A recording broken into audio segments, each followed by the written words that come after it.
take these IKEA curtains that I've had hanging in my front window for a while, and I want to change the color on them, so I'm going to try to dye them in my washing machine.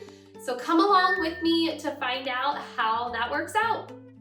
Like I said, these curtains are from IKEA. They are the Hanalil curtains. They come in a pack of 2. I believe they're like $24.99, and they're pretty sheer, but they are 100% cotton.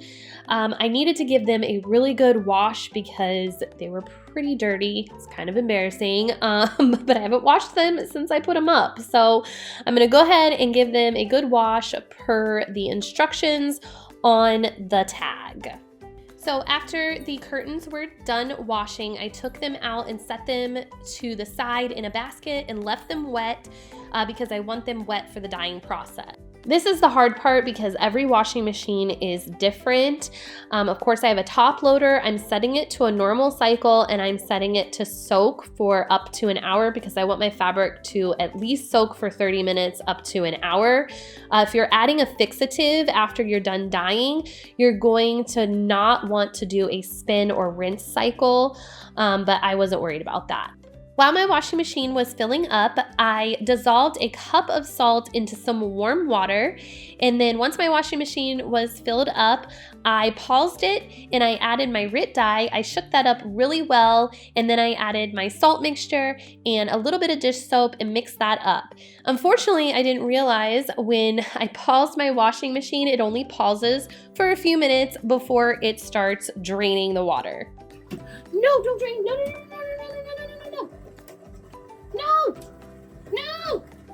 So as you could tell there, I was freaking out a little bit, wasn't sure what to do, how to stop it from draining. And then I realized if I unplugged it, it would stop it from draining. So I did lose about half my water in my dye, unfortunately. So I debated on if I should continue or just stop, and I decided to just go ahead and continue on.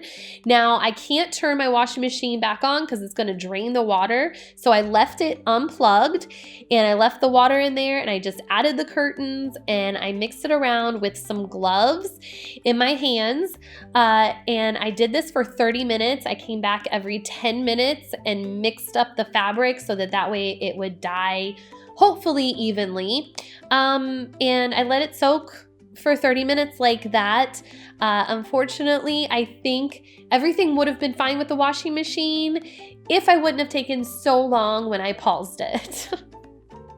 After the curtains were done soaking, I needed to drain the washing machine and also rinse the fabric. So I went ahead and plugged the washing machine back in and set the washing machine to a normal wash cycle, added a little bit of detergent so that way it could wash the curtains and get all of that excess dye out of there.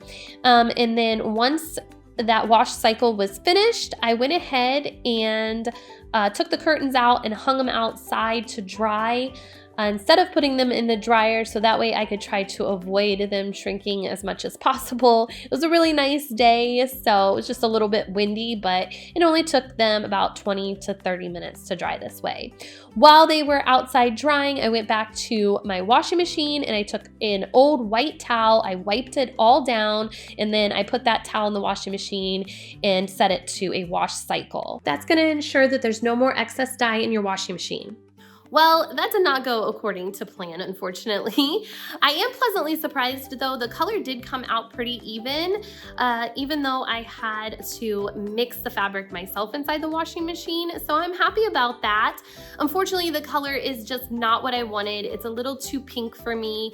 I definitely should have went to RIT's website first and picked out a color I liked from there, and then it would have told me what colors to mix to achieve that desired color. So next time, I would definitely do that first. Also, these curtains from IKEA are 100% cotton, and they did shrink a couple inches even though I didn't dry them, and I washed them according to the directions.